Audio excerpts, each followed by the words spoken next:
ഹാർദവമായി സ്വാഗതം ചെയ്യുന്നു. ഹരേ കൃഷ്ണ. ജയ ജയ ഭാഗവത ദേവാ, ജയ ജയ ഭാഗവത, ജയ ജയ രാധാ കൃഷ്ണ സ്വരൂപ, ജയ ജയ ഭാഗവത ദേവാ, ജയ ജയ ഭാഗവത.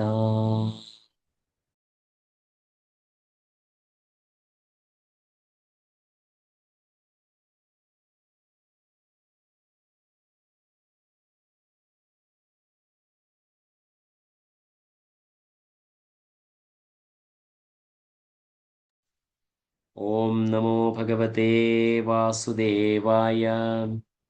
ഓം നമോ ഭഗവതേ വാസുദേവായ. ഓം നമോ ഭഗവതേ വാസുദേവായ. നിഗമകൽപ്പതരോർഗലിതം ഫലം ശുഖമുഖാദമൃതദ്രവ്യസംയുതം പിബത ഭാഗവതം രസമാലയം മുഹുരഹോ രസികാ ഭുവി ഭാവുകാഃ. നാരായണം നമസ്കൃത്യ നരം ചൈവ നരോത്തമം ദേവീം സരസ്വതീം വ്യാസം തതോ ജയമുദീരയേത്. നഷ്ടപ്രായേഷു ഭദ്രേഷു നിത്യം ഭാഗവത സേവയാ ഭഗവതീരുത്തമശ്ലോകേ ഭക്തിർഭവതി നൈഷ്ഠുകേ. ഓം അജ്ഞാനതിമിരാന്ധസ്യ ജ്ഞാനാഞ്ജനശലാകയാ ചക്ഷുരുന്മിലിതം യേന തസ്മൈ ശ്രീഗുരവേ നമഃ. നമോ ഓം വിഷ്ണുപാദായ കൃഷ്ണപൃഷ്ഠായ ഭൂതലേ ശ്രീമതേ ഭക്തിവേദാന്ത സ്വാമിന്നിതി നാമിനേ. നമസ്തേ സരസ്വതേ ദേവേ ഗൗരവാണി പ്രചാരിണേ നിർവിശേഷ ശൂന്യവാദി പാശ്ചാത്യദേശതാരിണേ. ജയ ശ്രീ കൃഷ്ണ ചൈതന്യ പ്രഭു നിത്യാനന്ദ ശ്രീ അദ്വൈത ഗദാധര ശ്രീവാസാദി ഗൗരഭക്തവൃന്ദ. ഹരേ കൃഷ്ണ കൃഷ്ണ കൃഷ്ണ ഹരേ ഹരേ, ഹരേ രാമ രാമ രാമ ഹരേ ഹരേ. മൂകം കരോതി വാചാലം പങ്കും ലംഘയത്തെ ഗിരിം യത്കൃപാത്തമഹം വന്ദേ ശ്രീഗുരും ദീനതാരിണം പരമാനന്ദമാധവം ശ്രീചൈതന്യമീശ്വരം. കദാഞ്ചന സ്മൃതേ യസ്മിൻ ദുഷ്കരം സുകരം ഭവേത് വിസ്മൃതേ വിപരീതം സ്യാത് ശ്രീചൈതന്യം നമാമി തം. ഹരി ഓം തത്സത്. സർവശാസ്ത്രാബ്ധിപീയൂഷ സർവവേദൈകസത്ഫലാം സർവസിദ്ധാന്തരത്നാഢ്യ സർവലോകൈകദൃക്പ്രദാം സർവഭാഗവത പ്രാണ ശ്രീമദ്ഭാഗവത പ്രഭോ കലിധ്വന്തോദിതാദിത്യ ശ്രീകൃഷ്ണ പരിവർത്തിത. പരമാനന്ദപാഠായ പ്രേമവർഷ്യക്ഷരായത്തെ സർവതാ സർവസേവ്യായ ശ്രീകൃഷ്ണായ നമോസ്തുതേ. മദേകബന്ധോ മത്സംഗിൻ മദ്ഗുരോ മന്മഹാധന മന്നിഷ്ഠാരകമദ്ഭാഗ്യ മദാനന്ദ നമോസ്തുതേ. അസാധു സാധുദാദായിൻ അതിനിച്ചോചതാകര ഹാനാമുഞ്ച കഥാചിൻ മാം പ്രേംന ഹൃത്കണ്ഠയോ സ്പൃഹ. ഗ്രന്ഥരാശ്രീമദ്ഭാഗവതം കി ജയ. സോസാവദഭ്രകരുണോ ഭഗവാൻ വിവൃദ്ധ പ്രേമസ്മിതേന നയനാംബുരുഹം വിജൃംഭൻ ഉത്ഥായ വിശ്വവിജയായ ചനോ വിഷാദം മാധ്വാ ഗിരാപനയതാത് പുരുഷ പുരാണഃ. ഹരേ കൃഷ്ണ. എല്ലാവരെയും നമ്മുടെ ഇന്നത്തെ ശ്രീമദ് ഭാഗവതം ക്ലാസ്സിലേക്ക് ഒരിക്കൽ കൂടി ഹാർദവമായി സ്വാഗതം ചെയ്യുന്നു. ഹരേ കൃഷ്ണ. നമുക്ക് ഭഗവാൻ മറ്റൊരു ദിവസം കൂടെ നൽകിയിരിക്കുകയാണ്. ഭഗവാന്റെ ഗ്ലോറിഫിക്കേഷൻസ്, ഭഗവാന്റെ ഭക്തരുമായിട്ടുള്ള ഭഗവാന്റെ സംവാദത്തിൻ്റെയും ആ മഹത്വങ്ങളെക്കുറിച്ചും കേൾക്കുന്നതിന് വേണ്ടിയിട്ട് നമ്മളിപ്പോൾ കണ്ടുകൊണ്ടിരിക്കുന്നത് ബ്രഹ്മാവ് നടത്തിയ പ്രാർത്ഥനയ്ക്ക് ഭഗവാന്റെ മറുപടി, അല്ലെങ്കിൽ ഭഗവാൻ എങ്ങനെയാണ് അതിനെ റെസ്പോണ്ട് ചെയ്യുന്നത് എന്ന് നമ്മൾ കണ്ടുകൊണ്ടിരിക്കുകയാണ് ചെയ്യുന്നത്. ഇന്നലെ നമ്മൾ കണ്ട കാഴ്ച ബ്രഹ്മദേവനോട് യാതൊരു വിധത്തിലും ഉത്കണ്ഠപ്പെടേണ്ടതില്ല എന്ന് പറഞ്ഞ് എന്ന് ഭഗവാൻ ആശ്വസിപ്പിക്കുന്ന ഒരു കാര്യമാണ് കണ്ടത്. അവിടെ ബ്രഹ്മാവിനെ ഭഗവാൻ വിളിക്കുന്ന ഒരു പേര് എന്ന് പറഞ്ഞാൽ വേദഗർഭ. അതായത് ഓൾറെഡി ഇതെല്ലാം നിനക്കറിയാവുന്ന കാര്യമാണ് എന്ന് ഭഗവാൻ ബ്രഹ്മദേവനെ ഓർമ്മിപ്പിക്കുകയാണ്. നിനക്ക് ആ ഒരു കാര്യം ഞാൻ വീണ്ടും ഒന്നുകൂടി ഓർമ്മിപ്പിച്ചു തരുന്നേ ഉള്ളൂ എന്ന രീതിയിലാണ് ഭഗവാൻ അവിടെ ബ്രഹ്മദേവനെ സമാധാനിപ്പിക്കുന്നത്. നിനക്കിതെല്ലാം അറിയാവുന്ന കാര്യമാണ്, ഞാൻ എന്നാൽ എല്ലാം ഒന്നുകൂടി ഒന്ന് ഓർമ്മിപ്പിച്ചു തരിക മാത്രമാണ് ചെയ്യുന്നത് എന്ന് പറഞ്ഞ് വേദഗർഭ എന്ന പേര് ആണ് ബ്രഹ്മദേവനെ അവിടെ ഭഗവാൻ വിളിക്കുന്നത്. അതിനുശേഷം പറയേണ്ടത് എന്താണ്? സൃഷ്ടിയുടെ നിർവഹണത്തെപ്പറ്റി നിരാശപ്പെടുകയോ ഉത്കണ്ഠപ്പെടുകയോ വേണ്ടതില്ല. താങ്കൾ എന്നോട് യാചിച്ചത് ഞാൻ നേരത്തെ തന്നെ നൽകിയിട്ടുണ്ട്. അപ്പോൾ തൻ്റെ കർത്തനിർവഹണത്തെ ഭഗവാൻ ഒന്ന് എൻകറേജ് ചെയ്യുകയാണ് ചെയ്യുന്നത്. നമുക്ക് എല്ലാവർക്കും ഒരു എൻകറേജ്മെന്റിന് ആവശ്യമുണ്ട്. നമ്മൾ ശരിക്കും പറഞ്ഞാൽ പലപ്പോഴും നമ്മൾ ചെയ്യാൻ എനിക്ക് സാധിക്കുമോ ഏതൊരു പ്രവൃത്തിയും നോക്കുകയാണെങ്കിൽ ഒന്ന് ആരംഭിക്കാൻ മാത്രമാണ് നമുക്ക് പ്രയാസം. അത് ആരംഭിച്ചു കഴിഞ്ഞാൽ പിന്നെ നമുക്കത് ഈസി ആയിട്ട് ചെയ്യാൻ സാധിക്കും. സോ ആ ഒരു ഇനീഷ്യേറ്റീവ് എടുക്കുന്നതിന് നമുക്കൊരു ബൂസ്റ്റിങ്, ഒരു എൻകറേജ്മെന്റ്, ഒരു ചില സന്ദർഭങ്ങളിൽ നമുക്ക് സ്വയം അത് ഉദ്ഭവിപ്പിക്കാൻ അല്ലെങ്കിൽ നമുക്ക് ഉള്ളിൽ നിന്ന് വരാൻ ചിലപ്പോൾ സാധിക്കത്തില്ല. അപ്പൊ നമുക്കൊരു ഫോഴ്സ് നമുക്ക് വെളിയിൽ നിന്ന് വേണ്ടി വരും. സോ അവിടെ ഭഗവാൻ ഇവിടെ ബ്രഹ്മദേവനെ ഓർമ്മിപ്പിക്കുകയാണ്, നിനക്കിതെല്ലാം അറിയാവുന്ന കാര്യമാണ്. സോ നീ ജസ്റ്റ് അത് ചെയ്താൽ മാത്രം മതി, നിനക്കിതെല്ലാം അറിയാവുന്ന കാര്യമാണ് എന്ന് ഭഗവാനുടെ ബ്രഹ്മദേവനെ സമാശ്വസിപ്പിക്കുകയാണ് ചെയ്യുന്നത്. നമുക്ക് ശ്ലോകം നമ്പർ 30 നമുക്ക് കിടക്കാം. എന്താണെന്ന് നോക്കാം. ഭൂയസ്ത്വം തപ ആതിഷ്ഠ വിദ്യാം ചൈവ മദാശ്രയാം താഭ്യാമന്തർഹൃദി ബ്രഹ്മൻ ലോകാൻ ദ്രക്ഷ്യസ്യ പാവൃതാൻ. വിവർത്തനം ഭാവാർത്ഥം ശിലപ്രഭുപാദ് കി ജയം. ഓ ബ്രഹ്മാവേ, എന്റെ അനുഗ്രഹലബ്ധിക്ക് വേണ്ടി താങ്കൾ തപസ്സും ധ്യാനവും അനുഷ്ഠിക്കുകയും ജ്ഞാനതത്വങ്ങൾ പിന്തുടരുകയും ചെയ്തു. ഈ പ്രവൃത്തികളാൽ താങ്കൾക്ക് താങ്കളുടെ ഹൃദയത്തിനുള്ളിൽ നിന്ന് തന്നെ എല്ലാം മനസ്സിലാക്കാൻ കഴിയുമാറാകും. ഒന്നുകൂടെ വായിക്കുകയാണ്. ഓ ബ്രഹ്മാവേ, എന്റെ അനുഗ്രഹലബ്ധിക്ക് വേണ്ടി താങ്കൾ തപസ്സും ധ്യാനവും അനുഷ്ഠിക്കുകയും ജ്ഞാനതത്വങ്ങൾ പിന്തുടരുകയും ചെയ്തു. ഈ പ്രവൃത്തികളാൽ താങ്കൾക്ക് താങ്കളുടെ ഹൃദയത്തിനുള്ളിൽ നിന്ന് തന്നെ എല്ലാം മനസ്സിലാക്കാൻ കഴിയുമാറാകും. ഭഗവാനുടെ ഒരു ഗ്യാരണ്ടി ബ്രഹ്മദേവന് കൊടുക്കുകയാണ്. കാരണം ഓൾറെഡി അത് ബ്രഹ്മദേവന് ഇതെല്ലാം അറിയാം എന്ന് ഭഗവാൻ കഴിഞ്ഞ ശ്ലോകത്തിൽ പറയുന്നത് നമ്മൾ കണ്ടു. ഇവിടെ പറയുന്നത് ബ്രഹ്മദേവന് ഈ ഒരു കഴിവ് എങ്ങനെ ലഭിച്ചു എന്നാണ് പറയുന്നത്. തപസ്സും ധ്യാനവും അനുഷ്ഠിക്കുകയും ജ്ഞാനതത്വങ്ങൾ പിന്തുടരുകയും ചെയ്തു. സോ തപസ്സും ധ്യാനവും അനുഷ്ഠിക്കുന്നത് അഷ്ടാംഗയോഗവും ജ്ഞാനയോഗവും രണ്ടും ബ്രഹ്മദേവൻ അവിടെ ഫോളോ ചെയ്തു.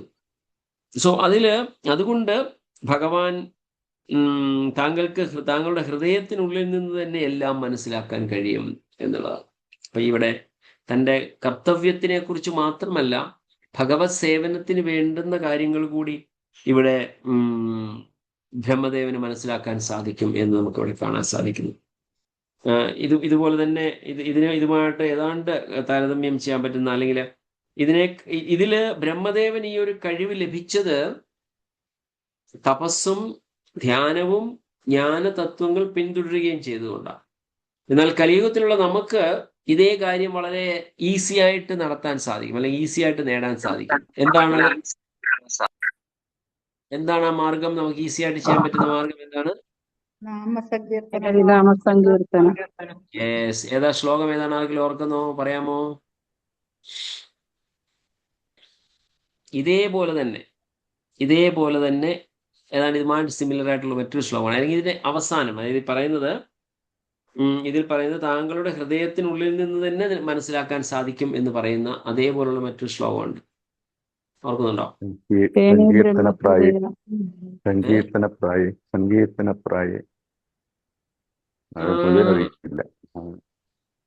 നാമസങ്കീർത്തനം അഹം യസ്യ സർവസ്യ സർവപാപ പ്രഭവ പ്രനാശനം.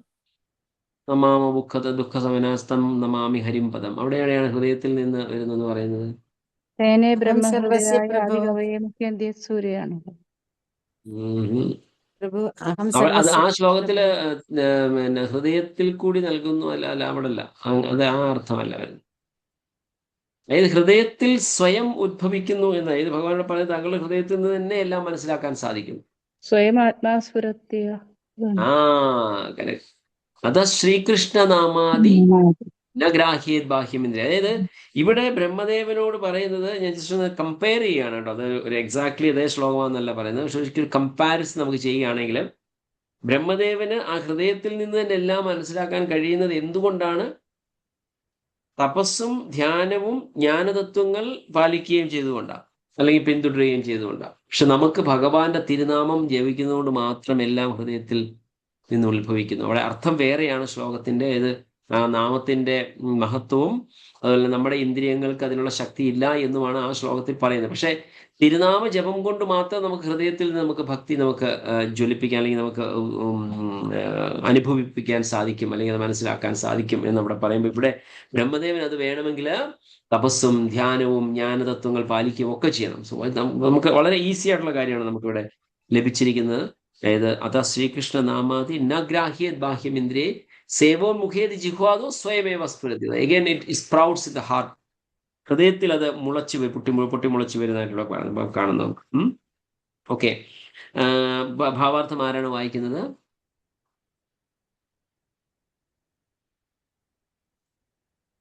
No problem. ചെറിയൊരു പാരഗ്രാഫാണ്, ഞാൻ വായിക്കാം. ഭാവാർത്ഥം ശിലപ്രഭുപാദ് കി ജയ്. തന്നിൽ ഭാരമേൽപ്പിച്ചിട്ടുള്ള ഉത്തരവാദിത്തങ്ങൾ നിർവഹിക്കുന്നതിൽ നിരതനായിട്ടുള്ള പ്രത്യേക വ്യക്തിയുടെ മേൽ ഭഗവാൻ ചൊരിയുന്ന കാരുണ്യം ഊഹാതീതമാണ്.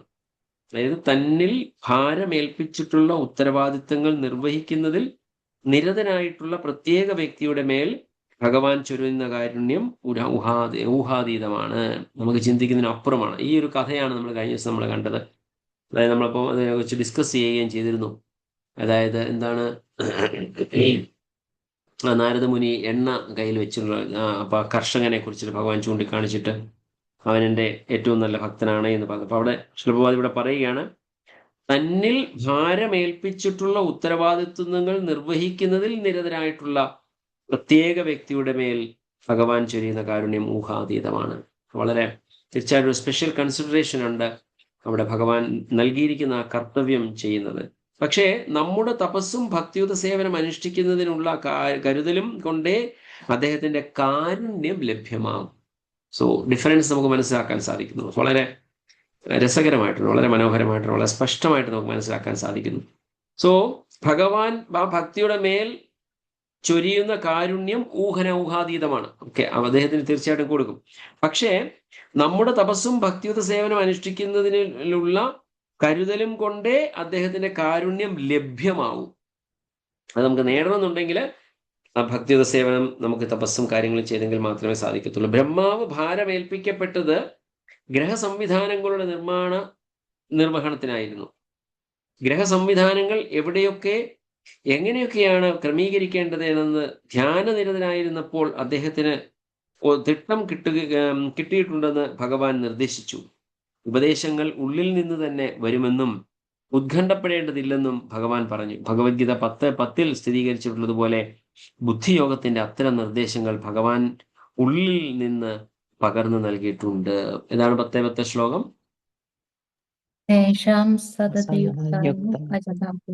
പ്രീതിപൂർവകം ദദാമി ബുദ്ധിയോഗം തം ഏനമ ഉപയാന്തിതേ. യെസ് ബേബി മാതാജി എന്താണ് കൈ ഉയർത്തിയത്? പ്രഭു, ഇത് ഈ ശ്ലോകം തന്നെ ചൊല്ലാൻ വന്നത്. Very good, thank you so much, first class. അപ്പൊ അവിടെ ഭഗവാൻ അവിടെ പറയുന്നത് എന്താണ്? ഭഗവാന്റെ ഭക്തി ചെയ്യുന്ന ഒരാൾക്ക് അത് വളരെ ഭഗവാൻ അതിനുള്ള ബുദ്ധി ശക്തി നൽകും. ദദാമി ബുദ്ധി യോഗം തം ഏനമാം ഉപയാന്തിതേ. So Krishna will give the intelligence to understand the concept. അല്ലെങ്കിൽ ബ്രഹ്മദേവന് എന്ത് ചെയ്യണം അല്ലെങ്കിൽ ഏത് ഗ്രഹങ്ങൾ എവിടെയൊക്കെ വെക്കണം എന്നുള്ള ജ്ഞാനം ഹൃദയത്തിൽ നിന്ന് തന്നെ ഉണ്ടാകുന്നു എന്ന് പറഞ്ഞ പോലെ. So before continuing, baby Mataji കാല് എങ്ങനെയുണ്ട് മാതാജി? ഇടയ്ക്കെന്തോ ഒരു ചെറിയൊരു അപകടം സംഭവിച്ചു എന്നറിഞ്ഞു. അതെ, നടക്കാൻ പറ്റിയില്ല പ്രഭു. അതെയോ? അതുകൊണ്ടായിരിക്കും ഞായറാഴ്ച വരാഞ്ഞല്ലേ? അതെ, ഇപ്പൊ എങ്ങനെയുണ്ട്? വേദന? ഒരു ഫ്രാക്ചർ ഒന്നും ഇല്ലല്ലേ? ഫ്രാക്ചർ ഇല്ല, ലിഗമെന്റ് ഓക്കെ. പ്രോബ്ലമേ ഉള്ളൂ. പക്ഷെ വീക്കം ഉണ്ട്, വേദനയുണ്ട്, പനിയും പിടിച്ചു. അതെയോ? പ്ലാസ്റ്റർ ഒന്നും ഇട്ടിട്ടുണ്ടോ? പ്ലാസ്റ്റർ ഉണ്ടോ? അതെ, ലാസ്റ്റ് ഇട്ടിട്ടുണ്ട്. ഓ, പ്ലാസ്റ്റർ ഇട്ടിട്ടുണ്ടോ? ഓ, ശരി ശരി ശരി. Okay okay Mataji, take care. നമ്മൾ പ്രാർത്ഥിക്കുന്നു. ഹരേ കൃഷ്ണ. Thank you. എന്താ മാതാജി? ബാൻഡേജ് ഇട്ടിട്ടുണ്ട്. ബാൻഡേജ്? പ്ലാസ്റ്റർ ഇല്ല, ബാൻഡേജ് ഇട്ടിട്ട്. Okay okay. ഇവിടെ ആയുർവേദത്തിലാണോ പോയത് അതോ ഡോക്ടർ? ഇല്ല, പുഷ്പഗിരിയിൽ പോയി. ശരി Mataji, take care. Get well soon. Hare Krishna. Thank you. അപ്പൊ ഇവിടെ ഭഗവാൻ പറയുന്നത്, അല്ലെങ്കിൽ ശ്രീല പ്രഭുപാദിന്റെ ഭാവാർത്ഥം നമുക്ക് പറയുന്നത്, ഭഗവാന് വേണ്ടി നമ്മൾ ഭക്തിയുത സേവനവും തപസ്സും അനുഷ്ഠിക്കുമ്പോൾ നമുക്ക് ഹൃദയത്തിൽ നിന്ന് തന്നെ നമുക്ക് ഇൻസ്പിറേഷൻ കിട്ടും, അല്ലെങ്കിൽ അതിന് വേണ്ട പ്രോപ്പർ ഗൈഡൻസ് നമുക്ക് കിട്ടുമെന്ന് ചില പ്രഭുപാദ് തന്നെ പല പ്രാവശ്യം തന്റെ ശിഷ്യന്മാരോട് പറഞ്ഞിട്ടുണ്ട്. I will give you the idea, or I will tell you what I want. You can create your own ideas and your own ways to execute it. നിങ്ങൾക്ക് തന്നെ നിങ്ങൾക്ക് വേണ്ട രീതിയിൽ അത് എക്സിക്യൂട്ട് ചെയ്യാനുള്ള ഇന്റലിജൻസ് അല്ലെങ്കിൽ അതിനുള്ള ബുദ്ധി നിങ്ങൾക്ക് തന്നെ ഉപയോഗിക്കാം നിങ്ങളുടെ ഇഷ്ടത്തിനനുസരിച്ച്. സോ ഭഗവാൻ അപ്പൊ തീർച്ചയായിട്ടും അതിനുള്ള ഇൻസ്പിറേഷൻ അല്ലെങ്കിൽ അതിനുള്ള ആവശ്യമുള്ള നോളജ് ഭഗവാൻ അത് നമുക്ക് നൽകും എന്നുള്ളതാണ് നമുക്ക് അതിൽ നിന്ന് മനസ്സിലാക്കാൻ സാധിക്കുന്നത്. By situating yourself in penance, that's tapa, and knowledge, vidya, you will receive you will receive my favor, mad ashrayam, and thus understand from within your heart everything regarding the position of the planets. So ഇവിടെ specifically നമ്മൾ നോക്കുകയാണെങ്കിൽ ബ്രഹ്മദേവൻ ഭഗവാന്റെ ഈ ഒരു അനുഗ്രഹം ഇവിടെ തേടുന്നത് കാരണം ഈ അധ്യായത്തിന്റെ പേര് തന്നെ സൃഷ്ടിക്കു വേണ്ടി ബ്രഹ്മാവിന്റെ പ്രാർത്ഥന എന്നുള്ളത്. അപ്പോൾ ഭഗവാന്റെ ഇഷ്ടത്തിനനുസരിച്ച് ഇച്ഛാനുസരണം സൃഷ്ടി സഞ്ചാലനം നടത്തണം എന്നുള്ള ബ്രഹ്മാവിന്റെ ആവശ്യം ഉള്ളത് കൊണ്ടാണ് ബ്രഹ്മദേവന്റെ ഈ ഒരു പ്രാർത്ഥന നടത്തുന്നത്. അപ്പൊ അങ്ങനെ ഭഗവാന്റെ ബ്രഹ്മദേവന്റെ സ്പെസിഫിക് ആയിട്ടുള്ള പ്രാർത്ഥനയാണ്. അപ്പൊ അതുകൊണ്ടാണ് ഇവിടെ ഈ ഒരു രീതിയിൽ നമുക്ക് ഇവിടെ അതിനെ വ്യാഖ്യാനം നമുക്ക് കാണാൻ സാധിക്കുന്നത്. സോ ബ്രഹ്മാവിന് ഓരോ പ്ലാനറ്റ്സ് അല്ലെങ്കിൽ ഓരോ ഗ്രഹങ്ങൾ എവിടെയൊക്കെ ഉണ്ടാവണം, അതിന്റെ കറക്റ്റ് പൊസിഷൻസ് എവിടെയാണ്, അതൊരു ഈസി ആയിട്ടുള്ളൊരു സംഭവം അല്ല, അല്ലെ? വളരെ കോംപ്ലിക്കേറ്റഡ് ആയിട്ടുള്ള കാര്യങ്ങളാണ്. അപ്പം അതിനെയൊക്കെ യഥാർത്ഥ സ്ഥാനങ്ങളിൽ സ്ഥാപിക്കുന്നതിന് വേണ്ടുന്ന അറിവ് അല്ലെങ്കിൽ അതിന് വേണ്ട ഇൻഫർമേഷൻസ് കിട്ടണം എന്നാണ് ബ്രഹ്മദേവൻ ഇവിടെ പ്രാർത്ഥിച്ചപ്പോൾ അവിടെ ഭഗവാൻ പറയണം, നിനക്ക് അതെല്ലാം നീ ചെയ്തിരിക്കുന്ന തപസ്സും ജ്ഞാന നിർദ്ദേശങ്ങൾക്കനുസരിച്ച് ചെയ്യുകയും അതുപോലെ ധ്യാനവും ചെയ്തത് കൊണ്ട് അതെല്ലാം നിന്റെ ഹൃദയത്തിൽ തന്നെ വരും എന്ന് അവിടെ പറയുകയാണ് ചെയ്യുന്നത്. ആർക്കെങ്കിലും എന്തെങ്കിലും ഡിസ്കഷൻ ഫർദർ ആവശ്യമുണ്ടോ ഇതിന്?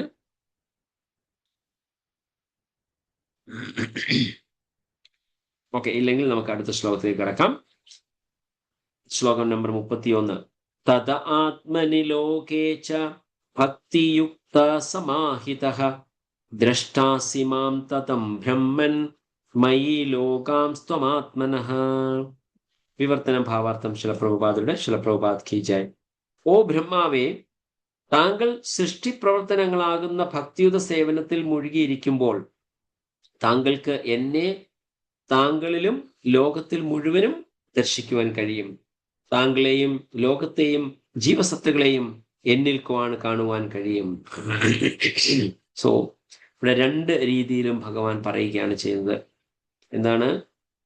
താങ്കൾ സൃഷ്ടിപ്രവർത്തനങ്ങളാകുന്ന ഭക്തിയുത സേവനത്തിൽ മുഴുകിയിരിക്കുമ്പോൾ. അപ്പോൾ ബ്രഹ്മദേവന് കൊടുത്തിരിക്കുന്ന ഈ ഒരു അസൈൻമെന്റ് എന്ന് പറയുന്നത് ഭഗവാൻ ഡയറക്റ്റ് കൊടുത്തിരിക്കുന്ന അസൈൻമെന്റ് ആണ്. സോ അത് ബ്രഹ്മദേവൻ ആ പ്രവൃത്തി കറക്റ്റായിട്ട് നിർവഹിച്ചു കഴിഞ്ഞാൽ അത് ഭഗവത് സേവനമാണ്.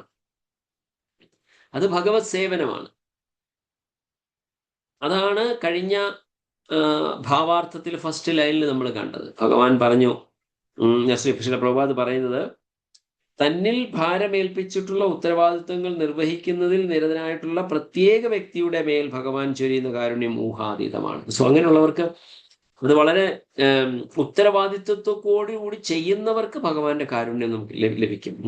കാരുണ്യം ഊഹാതീതമാണ്. അതിന്റെ കൂടെ ഭക്തിയുത സേവനം കൂടെ ചെയ്യുമ്പോൾ ദാറ്റ് മൾട്ടിപ്ലൈസ്. നമ്മുടെ ഭക്തവസും ഭക്തിയുത സേവനം അനുഷ്ഠിക്കുന്നതിനുള്ള കരുതലും കൊണ്ടേ അദ്ദേഹത്തിന് കാരുണ്യം ലഭ്യമാകും. അപ്പൊ അത് രണ്ടും കൂടെ ആകുമ്പോൾ നമുക്ക് ഏൽപ്പിച്ചിരിക്കുന്ന നമ്മുടെ കർത്തവ്യം, okay, though it is materialistic ആണ്, ബ്രഹ്മദേവന്റെ ശരിക്കും ഭൗതികപരമായ കാര്യങ്ങളാണ് ചെയ്തത്. അപ്പോൾ എന്ന് പറയുന്നത് നമ്മൾക്കും ഉണ്ടാവും ചില കർത്തവ്യങ്ങൾ, കാര്യങ്ങൾ ചെയ്യാനുള്ളത്.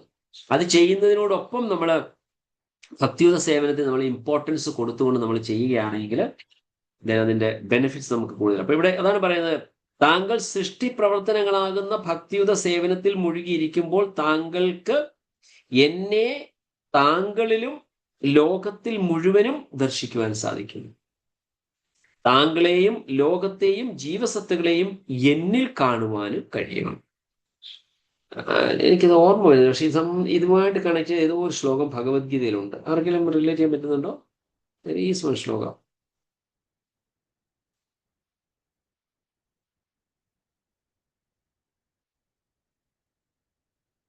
റിലേറ്റ് ചെയ്യാൻ ഓർക്കുന്നില്ല. ഈശ്വര ആർക്കെങ്കിലും ഓർക്കുന്നില്ല? സർവഭൂതാനാണ് പ്രഭു. ഈശ്വര സർവഭൂതാന, ഈശ്വര സർവഭൂതാന. അതെ, അല്ല, എന്താ അതിന്റെ ഫുൾ മീനിങ് എന്ന് പറഞ്ഞിട്ട് മാതിജി ഓർക്കുന്നുണ്ടോ? ഞാൻ നിരക്ക് നോക്കട്ടെ. ഹരേ കൃഷ്ണ പ്രഭു. അതായത് ഭഗവാൻ എല്ലാവരുടെയും ഹൃദയത്തില് വസിക്കുന്നുണ്ട്. യന്ത്രങ്ങളെ പോലെ നമ്മൾ ഓരോന്ന് ചെയ്യണമെന്നുണ്ട്. യന്ത്രാരൂഢായ മാതേയമായ അതല്ല വേറൊരു ശ്ലോകമുണ്ട്. നമുക്ക് ലെറ്റ് മീ ചെക്ക് ഇറ്റ്, അത് കിട്ടുമ്പോൾ നമുക്ക് പറയാം. സോ അപ്പൊ ഇവിടെ പറയുന്നത്, ഭഗവാൻ പറയുന്നത് തനിക്ക് നൽകിയിരിക്കുന്ന കർത്തവ്യം പൂർണ്ണ ഉത്തരവാദിത്വത്തോടു കൂടി ചെയ്യുകയാണ് എങ്കിൽ അത് ഭക്തിയുത സേവനമായി മാറും, അല്ലെ? അത് ഭക്തിയുത സേവനം തന്നെയാണത്. അതിന്റെ കൂടെ അപ്പൊ ഭഗവാൻ പറയുന്നത്, അങ്ങനെ ചെയ്യുന്ന ഒരാൾക്ക് ചെയ്യുന്ന പ്രവൃത്തികളിലും എല്ലാത്തിലും, അതായത് സ്വയം ബ്രഹ്മദേവനിലും അതുപോലെ തന്നെ മറ്റെല്ലാത്തിലും ഭഗവാനെ കാണാൻ സാധിക്കും, ഭഗവാനിൽ അതിനെല്ലാം കാണാൻ സാധിക്കുകയും ചെയ്യുന്നു. കൃഷ്ണപ്രിയമാതി വേറെ എന്തെങ്കിലും പറയാൻ ആഗ്രഹിക്കുന്നു? പശ്യതേ, അങ്ങനത്തെ ആ ശ്ലോകം അല്ലേ? എനിക്ക് ഓർമ്മവനില്ല. സപശ്യതേ എന്ന് പറഞ്ഞൊരു എല്ലാം കാണാൻ പറ്റുന്നല്ലോ തോന്നുന്നു. ഓർമ്മവനില്ല. അത് എനിക്കും കൂടെ ഓർക്കാൻ സാധിക്കുന്നില്ല. സ്വപശ്യത എന്താണ്? സപശ്യതേ, ഓർമ്മ വരുന്നില്ല. സർവസ്യചാഹം പ്രതിസന്നിവിഷ്ടമെന്നാണ്. അതല്ല. സപശ്യതേ പ്രഭു, ഞാൻ അതാന്ന് ചോദിക്കാൻ തോന്നുന്നു. വന്നതേ, എല്ലാത്തിലും കാണാൻ സാധിക്കുന്നു എന്നൊരു ശ്ലോകം ഉണ്ട്. ഓർമ്മ എനിക്ക് മനസ്സിലാക്കി ഓർക്കാൻ സാധിക്കില്ല. പ്രഭു അഹം സർവസ്യ പ്രഭവോ എന്നാണ്. അതല്ല മതജി, അതല്ല. യോമാം പശ്യതി സർവത്ര സർവം ച പശ്യതി ഒക്കെ വരുന്നുണ്ട്. യോഗം പശ്യതി സർവത്ര. Very good. 6:30. 6:30 Biji 6:30. Very good, super, excellent. ഞാൻ നോക്കട്ടെ, അതാണെന്ന് എനിക്ക് തോന്നുന്നു. Yes, I remember. യോമാം പശ്യതി സർവത്ര സർവം ച മയി പശ്യതി യെസ് തസ്യാഹം ന പ്രണശ്യാമി സച മേ ന പ്രണശ്യതി. For one who sees me everywhere and sees everything in me, I am never lost, nor is he ever lost to me. Yes, very good. So 6:30 കാണി. Thank you so much. എല്ലാവരുടെയും collective ആയിട്ടുള്ള എഫേർട്ടിൽ നമുക്കത് കിട്ടി. Thank you Prasad Prabhu. And പശ്യതി indication കൊടുത്തത് അശോകമാതാജിയാണ്. Thank you so much. Yes, Hare Krishna Prabhu. 700 ശ്ലോകങ്ങളും ബൈഹാർട്ട് പഠിച്ചയാളാണ് ആര്? പ്രസാദ് പ്രഭു. അതെയോ? പ്രഭു. ഓ, വെരി ഗുഡ്, സൂപ്പർ. നിസാറിനല്ലല്ലോ ആള്. അല്ല പ്രഭു, വിവർത്തനം പിന്നെ ശ്ലോകവും 700 ശ്ലോകങ്ങളും by heart. Hare Krishna. Wow, that is something amazing. Very good Prasad Prabhu, thank you so much. വളരെ നല്ലൊരു ഇൻസ്പയറിംഗ് ആയിട്ടുള്ള കാര്യമാണ്. Hare Krishna. So okay, Hare Krishna. Thank you so much. വളരെ ഇൻസ്പയറിംഗ്, വളരെ നല്ലൊരു കാര്യമാണ് പ്രസാദ് പ്രഭു മാതാജി പറഞ്ഞത്. താങ്ക് യു സോ മച്ച് ആ ഇൻഫർമേഷൻ തന്നതില്ല. സോ അപ്പം അതില് നമുക്കത് കാണാൻ പ്രഭു. ഹരേ കൃഷ്ണ പ്രഭു, ഞാൻ ചോദിക്കാൻ വന്നതേ. പറഞ്ഞോ. കേക്കണ്ടോ പ്രഭു? ആ പറയാം, പറഞ്ഞോ, കേൾക്കുന്നു, അതായത് കേൾക്കുന്നു, ഇപ്പൊ പറഞ്ഞോട്ടെ. ബ്രഹ്മദേവനോട് പറഞ്ഞില്ലേ ബ്രഹ്മദേവനോട് ഭഗവാൻ പറഞ്ഞു എന്ന് പറയില്ലേ, സ്വധർമ്മം ചെയ്യണ കൂടെ ഭക്തിയുത സേവനം ചെയ്യണം എന്നുള്ളത്. ഓക്കെ. അങ്ങനെയല്ലേ പ്രഭു? അപ്പൊ ഭഗവാൻ കർമ്മയോഗത്തിനാണോ അപ്പൊ കൂടുതൽ ഇത് കൊടുക്കണേ? അല്ലല്ല, കർമ്മയോഗത്തിന് കർമ്മയോഗം എന്ന് പറഞ്ഞാൽ എന്താണ്? ഭഗവാനെ നമുക്ക് സമർപ്പിച്ചിട്ട് നമുക്ക് നമുക്ക് ഞാൻ പറയാം, ഞാൻ കഴിഞ്ഞ ദിവസം ക്ലാസ്സിൽ പറഞ്ഞു, ഇവിടെ ഈ ക്ലാസ്സിനോ വേറെ ക്ലാസ്സിനോ എനിക്ക് ഓർമ്മയില്ല. നമുക്ക് എപ്പോഴും ഉണ്ടാകുന്ന കൺഫ്യൂഷൻ എന്ന് പറയുന്നത് കർമ്മകാണ്ഡവും കർമ്മയോഗയും തമ്മിൽ നമ്മൾ എപ്പോഴും റിലേറ്റ് ചെയ്യാൻ ശ്രമിക്കും, അല്ലെങ്കിൽ നമുക്ക് കൺഫ്യൂസ്ഡ് ആവുന്നു.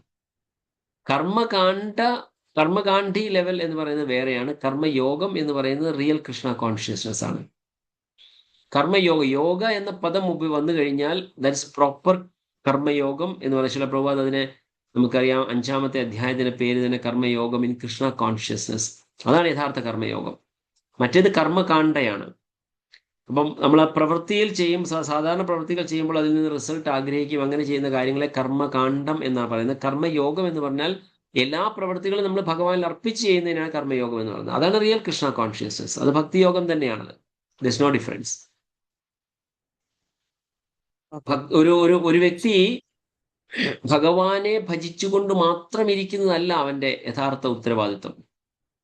ദർ ആർ ഡിഫറെന്റ് ലെവൽസ്, അല്ലെങ്കിൽ ഡിഫറെന്റ് ക്ലാസസ് ഓഫ് പീപ്പിൾ. നമുക്കറിയാം, വർണ്ണാശ്രമ ധർമ്മ വ്യവസ്ഥയില് ശൂദ്ര, വൈശ്യ, ക്ഷത്രിയ, ബ്രാഹ്മണ. അപ്പൊ അതിൽ ബ്രാഹ്മണ കുലത്തിൽ അല്ലെങ്കിൽ ബ്രാഹ്മണ തലത്തിൽ ഉള്ള വ്യക്തിത്വങ്ങൾ അവർ ചെയ്യേണ്ട പ്രവൃത്തികൾ യാചൻ, പഠൻ, പാഠൻ, യജ്ഞം ചെയ്യുകയും യജ്ഞം പഠിപ്പിക്കുകയും എങ്ങനെ യജ്ഞം ചെയ്യണമെന്ന് പഠിപ്പിക്കുകയും സ്വയം വിദ്യ അഭ്യസിക്കുകയും അഭ്യസിപ്പിക്കുകയും യാചിക്കുകയും പിന്നെ ദാനം നൽകുകയും, ഇതെല്ലാമാണ് ഒരു ബ്രാഹ്മണന്റെ പ്രവൃത്തി. അപ്പൊ അത് പ്രോപ്പർലി, അത് കംപ്ലീറ്റ്ലി പറയുകയാണെങ്കിൽ അത് കൃഷ്ണ കോൺഷ്യസ്നസ് പ്രവർത്തനം തന്നെയാണ് അദ്ദേഹം ചെയ്തത്. പക്ഷേ മറ്റു 3 ക്ലാസ്സുകളെ സംബന്ധിച്ച് പറഞ്ഞു കഴിഞ്ഞാൽ, ക്ഷത്രിയനാണെങ്കിലും വൈശ്യനാണെങ്കിലും ശൂദ്രനാണെങ്കിലും അവർ ചെയ്യുന്നതും ഡിവോഷണൽ സർവീസ് തന്നെ ആക്കിക്കൊണ്ട് അവർക്ക് അവരുടെ കർത്തവ്യ നിർവഹണം ചെയ്യാം. അതാണ് പ്രോപ്പർ കർമ്മയോഗം എന്ന് പറയുന്നത്. ഇപ്പോ ക്ഷത്രിയൻ അർജുനൻ ചെയ്തത് ഭഗവാനെ പൂജിക്കുകയല്ല ചെയ്തത്, അദ്ദേഹം യുദ്ധം ചെയ്താണ് ഭഗവാനെ സേവിച്ചത്. That is karmayoga. കർമ്മകാണ്ഡയല്ല, കർമ്മയോഗ. സോ കർമ്മകാണ്ഡ ലെവൽ എന്ന് പറയുമ്പോൾ സാധാരണ ദുര്യോധനൻ യുദ്ധം ചെയ്ത് കർമ്മകാണ്ഡ ലെവലാണ്, പക്ഷെ അർജുനൻ യുദ്ധം ചെയ്ത് കർമ്മയോഗ ലെവൽ.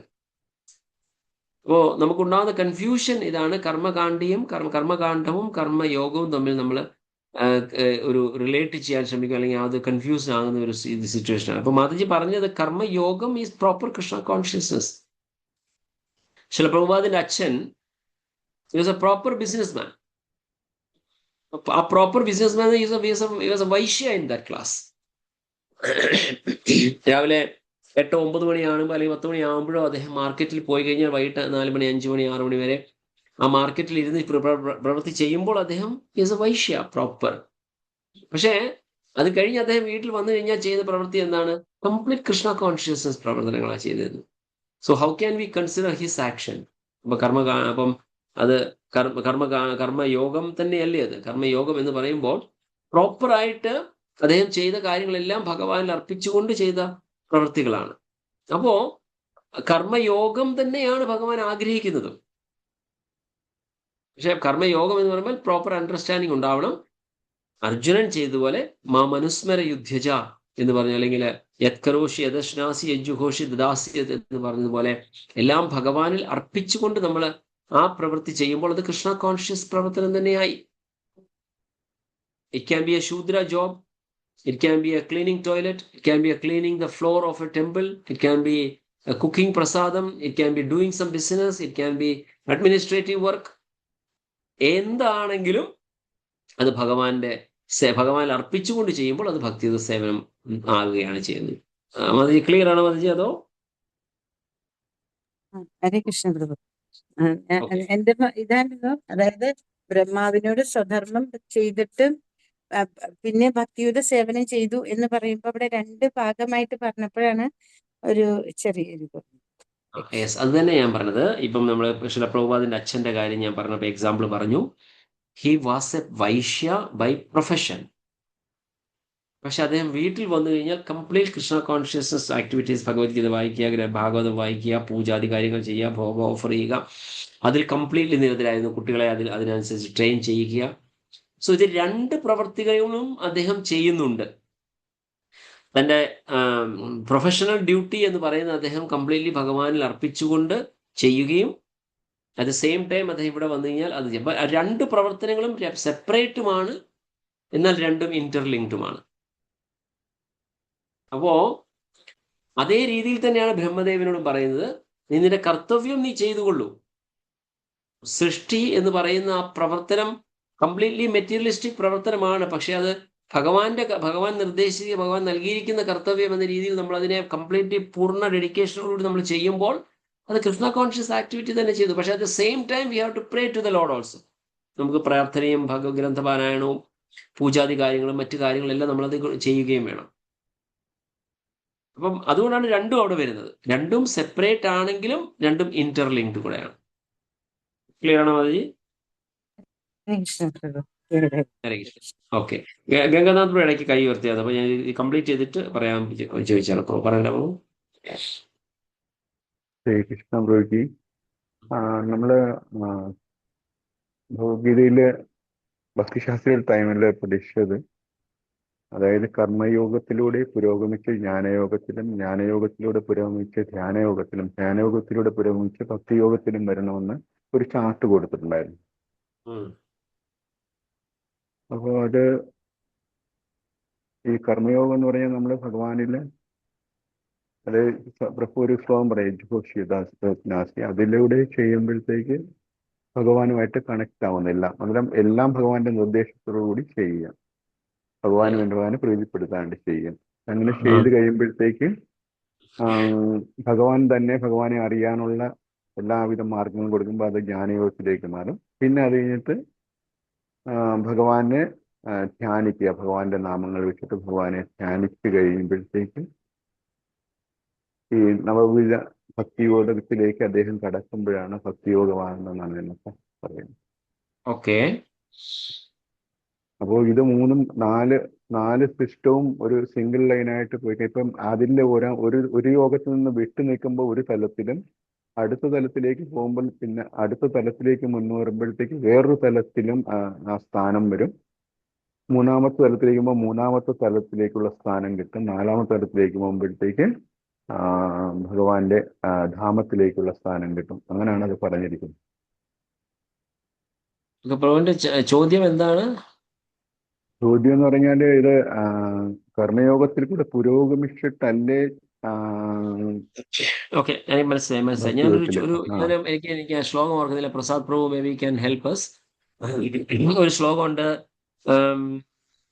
ഭക്തി യോഗം നിനക്ക് ചെയ്യാൻ സാധിക്കത്തില്ലെങ്കിൽ you work for me, if you cannot work for me you അങ്ങനെ പറയുന്ന ഒരു ശ്ലോകം ഏതാണ്? സമർത്ഥോസി മത്കർമ്മോ പരമോ ഭവ മദർത്ഥമവി കർമാണി, അങ്ങനെ ആ ഒരു ശ്ലോകം. ശ്ലോക നമ്പർ ഓർമ്മയുണ്ടോ പ്രഭു? 12ാം അധ്യായത്തിനാണ് ശ്ലോക നമ്പർ. മൈ ബുദ്ധി ഹരേഷ് പ്രഭു പറഞ്ഞേട്ടോ പ്രഭു. 12ാമത്തെ അധ്യായത്തിലല്ലേ പ്രഭു? 12ാം അധ്യായത്തില്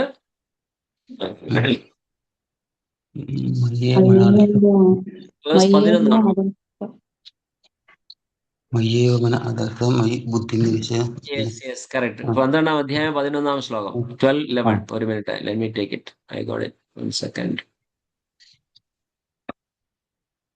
BG 12:11.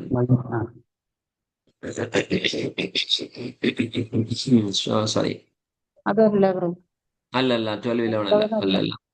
For you are unable to work consciously, then try to act giving up all results for the അതിന്റെ ഇതുമായിട്ട് കണക്ട് ആണ്. എന്താ പറഞ്ഞത്? എട്ടാമത്തെയാണ് പ്രഭു. മനാദ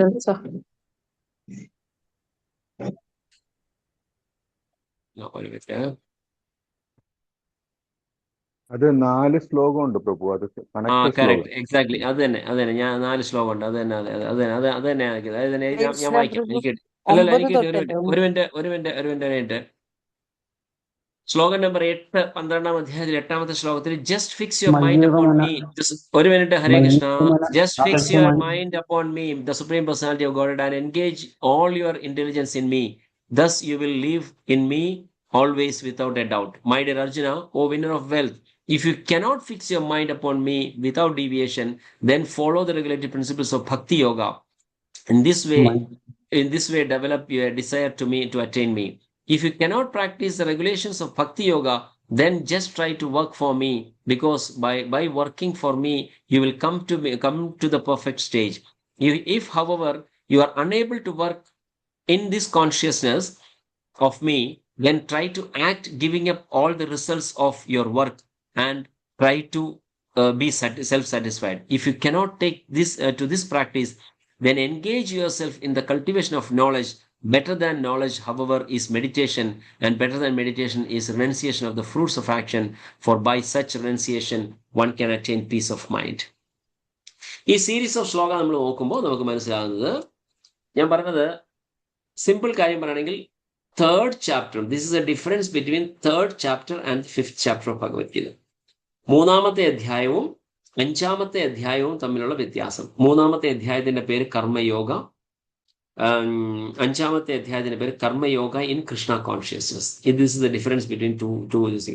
ഞാൻ പറഞ്ഞത് പ്രോപ്പർ കർമ്മയോഗ എന്നുള്ളതാണ്. കർമ്മയോഗ എന്ന് പറയുമ്പോൾ ഒരു കർമ്മകാണ്ഡിക് ലെവലിലുള്ള അണ്ടർസ്റ്റാൻഡിങ് ഓൾറെഡി വരുന്നുണ്ട്. പക്ഷെ യോഗ എന്ന യഥാർത്ഥ പദത്തിന്റെ അർത്ഥം എന്ന് പറയാം everything dedicated to the lord. ഭഗവാനിൽ അർപ്പിച്ച് ചെയ്യുന്ന കാര്യങ്ങൾക്കാണ് യോഗ എന്ന പദം ഉപയോഗിക്കുന്നത്. ആ ഒരു അർത്ഥത്തിലാണ് ഞാൻ പറഞ്ഞത് യഥാർത്ഥ കർമ്മയോഗ എന്ന്. ഞാൻ സ്പെസിഫിക് ആയിട്ട് ഞാൻ പറഞ്ഞത് യഥാർത്ഥമായ കർമ്മയോഗം എന്ന് പറയുന്നത് ആക്ഷൻ ഇൻ കൃഷ്ണ കോൺഷ്യസ്നസ്. അതാണ് 5th chapter of Bhagavad Gita talks about. ഇപ്പൊ ഇതിൽ കണ്ടത് ഒരു സ്റ്റെപ്പ് ബൈ സ്റ്റെപ്പ് ആയിട്ടുള്ള ഒരു ചാർട്ടാണ്. I'll just get it that 1 second. 12th chapter. വളരെ നല്ലൊരു സബ്ജക്റ്റ് ആണത്. ഹരേഷ് പ്രഭു, പറഞ്ഞിട്ടോ. മയ്യേവമന ആദർശമയി ബുദ്ധി നിവേശയ നിവസഷ്യതി മയ അതോ ഊർധന സംശയ അത ചിത്തം സമാധാതോ ന ശക്നോഷി മൈഥിരം അഭ്യാസയോഗരതോ മാമിച്ഛാപ്തം ധനഞ്ജയ അഭ്യാസോപി സമർത്ഥോസി മത്കർമ്മ പരമോ ഭവ അനർത്ഥമൊക്കെ അല്ലേ ഹരേഷ്ണ? അത് ഏതിന്റെ ഭക്തിയോഗ പ്രഭു 3. ഇപ്പൊ വായിച്ചതിന്റെ 12-ാമത്തെ. അത് തന്നെ അത് നമ്മൾ വായിച്ചത്. ഒരു minute, just hold on for a moment.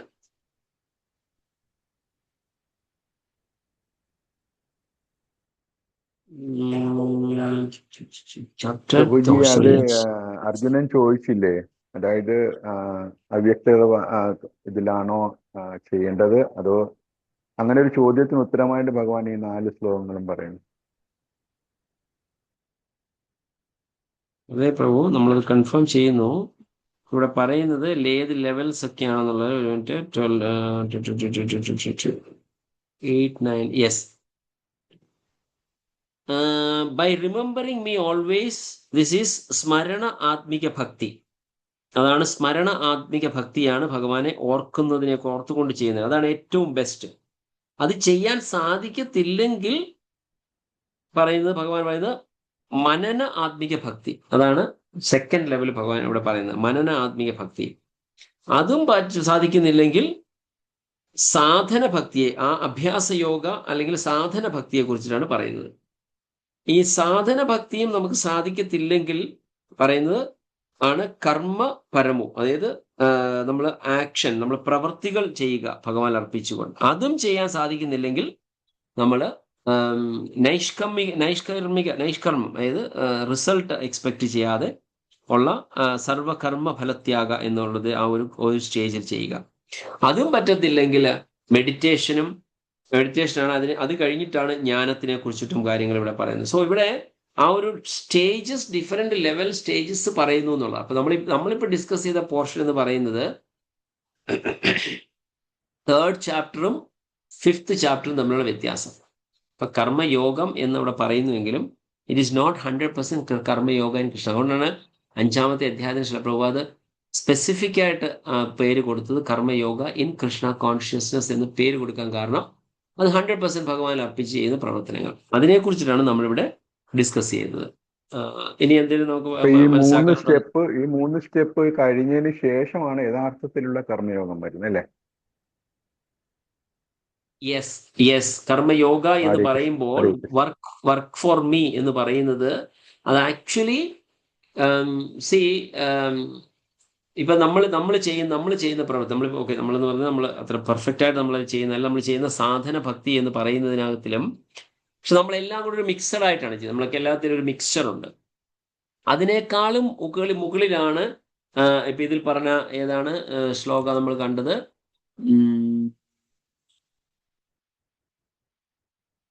ഏറ്റവും ബെസ്റ്റ് എന്ന് പറയുന്നത് fix your mind upon me.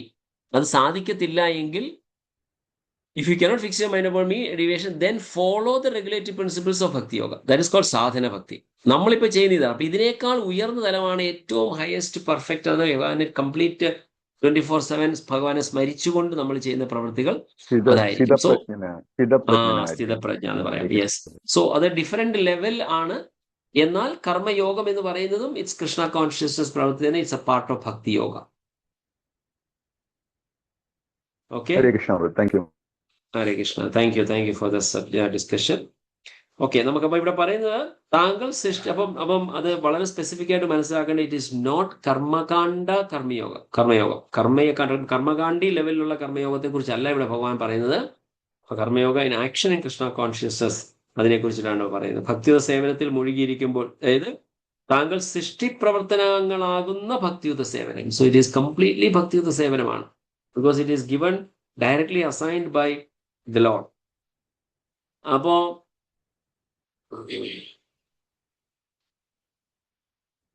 എന്താ പറയുക, വേറൊരു ടോപ്പിക് എൻ്റെ മനസ്സിൽ വരുന്നുണ്ട്. നമ്മൾ നേരത്തെ പറയാറുള്ള ആ ടെർമിനോളജി ഉപയോഗിക്കും, കണ്ടീഷണൽ ഡ്യൂട്ടിയും കോൺസ്റ്റിറ്റ്യൂഷണൽ ഡ്യൂട്ടിയും. ഇവിടെ ബ്രഹ്മദേവനെ സംബന്ധിച്ച് പറഞ്ഞാൽ ഇതിനെ നമുക്കൊരു കണ്ടീഷണൽ ഡ്യൂട്ടി ആയിട്ട് നമുക്ക് കരുതാൻ സാധിക്കത്തില്ല. Because for him there is no difference.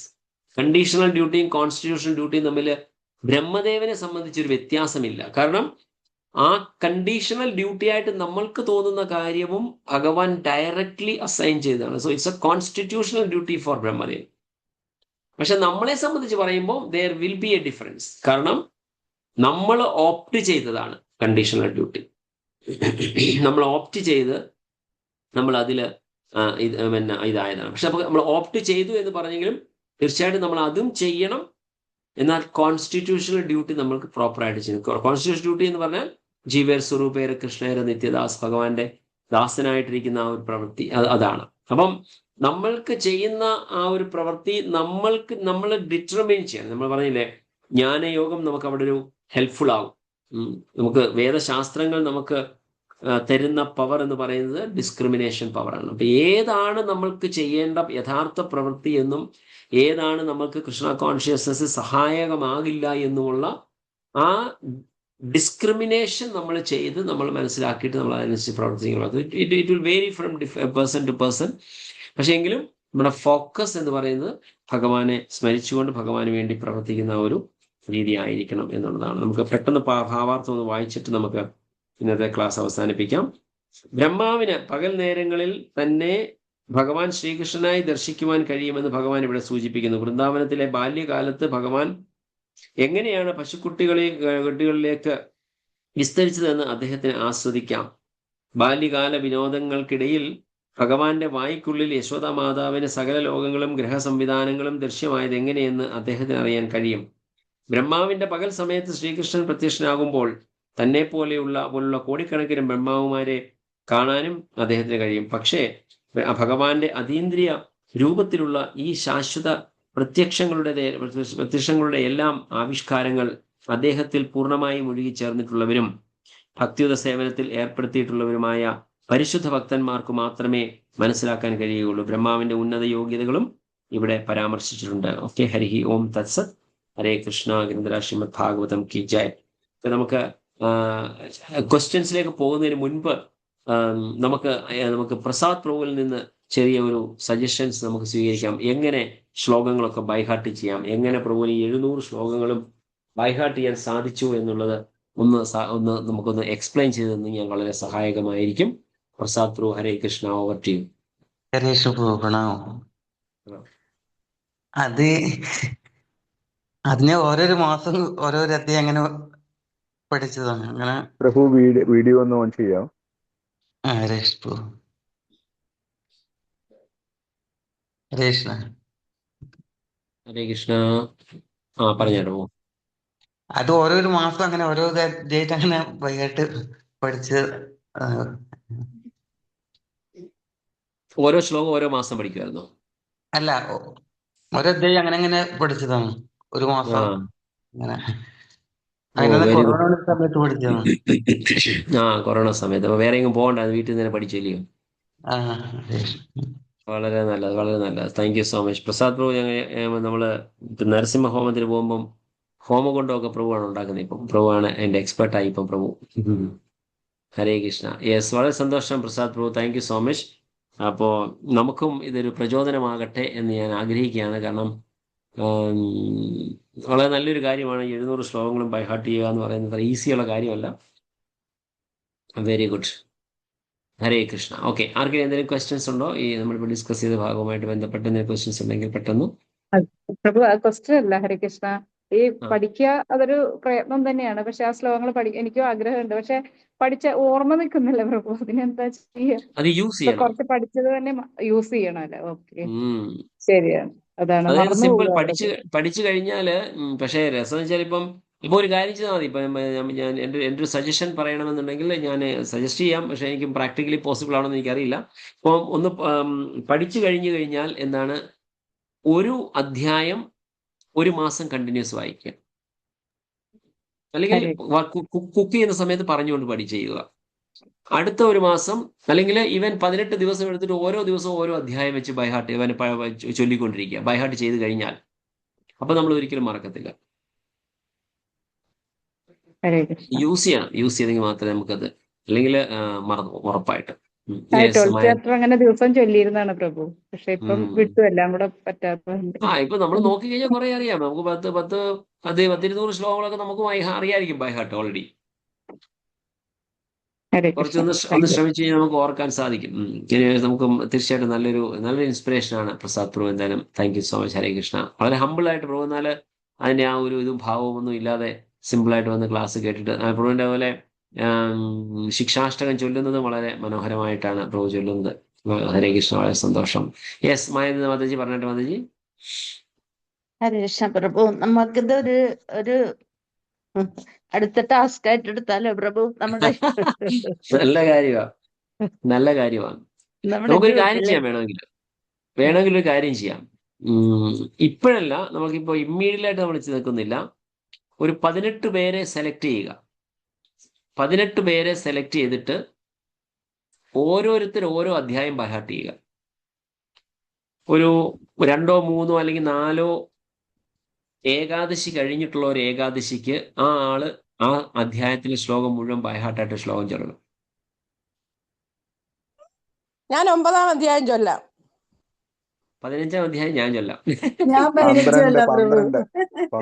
13 ഞാൻ ചൊല്ലാം ബ്രോ. 13. ഓക്കെ, ഒരു minute. I will assign this duty to Krishna, Radhika Mataji. Radhika മാതാജിയാണ് അതിന്റെ ഇൻചാർജ്. രാധിക മാതാജിക്ക് ആ ഡ്യൂട്ടി ഏൽപ്പിക്കുന്നു. ഓരോരുത്തരെ ഓരോ അധ്യായം ചൊല്ലുന്നത് അവര് എടുക്കുക. അപ്പോ നമുക്ക് ഇന്ന് നമുക്കിപ്പോ ഇപ്പൊ ഈ വരുന്ന ഏകാദശി 20 സാറ്റർഡേ ഏകാദശിയാണ്. സാറ്റർഡേ ഏകാദശി കഴിഞ്ഞിട്ട് 1 2 3 4 ഒരു 2 മാസം മതിയാവും അല്ലേ? 2 മാസം സമയം. അധ്യായം പഠിക്കാൻ ഒരു 2 മാസം മതി. കൂടുതൽ ശ്ലോകങ്ങളുള്ള പഠിക്കാൻ ബുദ്ധിമുട്ടായിരിക്കില്ലേ? അത് സ്പ്ലിറ്റ് ചെയ്തോളൂ, 60. രണ്ടാക്കിക്കോളൂ വേണമെങ്കിൽ. 12 ബുദ്ധിമുട്ടാണ്. 12 15 രണ്ടാം ബുദ്ധിമുട്ടാണ്. അധ്യായത്തിൽ 2ഉം 18 72 ബുദ്ധിമുട്ടാണ്. ശ്ലോകമുണ്ട്. 2ഉം 18 രണ്ടും ബുദ്ധിമുട്ടാണ്. 18 ബുദ്ധിമുട്ടാ പ്രഭു. അപ്പൊ അത് സ്പ്ലിറ്റ് ചെയ്യൂ. രണ്ടു പേർക്ക് അസൈൻ ചെയ്യൂ. നമുക്ക് 2 മാസം, 4ാമത്തെ ഏകാദശി, ഈ ഏകാദശി കഴിഞ്ഞിട്ടുള്ള 4ാമത്തെ ഏകാദശിക്ക് അങ്ങനെ പ്ലാൻ ചെയ്യാം. എന്റെ അധികമാതി ഞാൻ ഇപ്പോഴേ 12 എടുത്തിരിക്കുകയാണ്. ഞാൻ 15 എടുത്തു. 15 മുഴുവൻ അറിയാവുന്ന ഓൾറെഡി, അതുകൊണ്ട് കുഴപ്പമില്ല. ഓക്കെ, രാധിക മാതാജി. ഹരേ കൃഷ്ണ. ഹരേ കൃഷ്ണ പ്രഭു. ഹരേ ഓക്കെ, കൃഷ്ണ. മാതാജി ആ ഡ്യൂട്ടി എടുക്കുക. അപ്പം എല്ലാവരും രാധിക മാതാജി അറിയിക്കുക. ഓക്കെ, സോ രാധിക മാതാജിയുടെ നമ്പർ ഇല്ലെങ്കിൽ നമ്മുടെ ഗ്രൂപ്പിലുണ്ട്. ഗ്രൂപ്പിൽ നിന്ന് എടുത്തിട്ട് മാതാജിയെ ഇൻഫോം ചെയ്യുക. അപ്പോൾ നമുക്ക് അങ്ങനെ ഒരു റൊട്ടേഷനിൽ വരുമ്പോൾ നമുക്ക് ഓട്ടോമാറ്റിക്കായിട്ട് നമുക്ക് ഈ ശ്ലോകം നമുക്ക് അടുത്തൊരു മേ ബി 2 വർഷത്തിന് നമുക്ക് ബൈ ഹാർട്ട് ചെയ്യാൻ പറ്റും. Still it will be an achievement. തെറ്റണവരെ പുറത്താക്കരുത് കേട്ടോ പ്രഭു. ഹരികൃഷ്ണ ഒരു ജാമ്യം. അറ്റൻഡൻസ് കുറയും പ്രഭു. അപ്പൊ അറ്റൻഡൻസ് ഏകാദശിക്ക് കുറയല്ലേ? അറ്റൻഡൻസ് കുറയും. 18 വരെ പ്രഭു പിടിച്ചേ പറ്റൂ. നാല് ഏകാദശി പ്രഭു 4 ഏകാദശിയുടെ ഇന്റർവെല്ലിലാണോ ഉണ്ടാവുക? ആയിക്കോട്ടെ, അങ്ങനെ ആയിക്കോട്ടെ, അങ്ങനെ ആകാം. അങ്ങനെ അല്ലെങ്കിൽ പഠിക്കാൻ 4 പറ്റില്ലല്ലോ തവണ പ്രഭു. വേണമെങ്കിൽ 2 മാതാജി ആക്കാം, പറഞ്ഞ പോലെ എങ്ങനെയായാലും. ഓർമ്മയിൽ നിൽക്കണ്ടേ? അപ്പൊ അത് അത്രയും കാലം ഇത് ചൊല്ലിക്കൊണ്ടിരിക്കണം. അതാണേ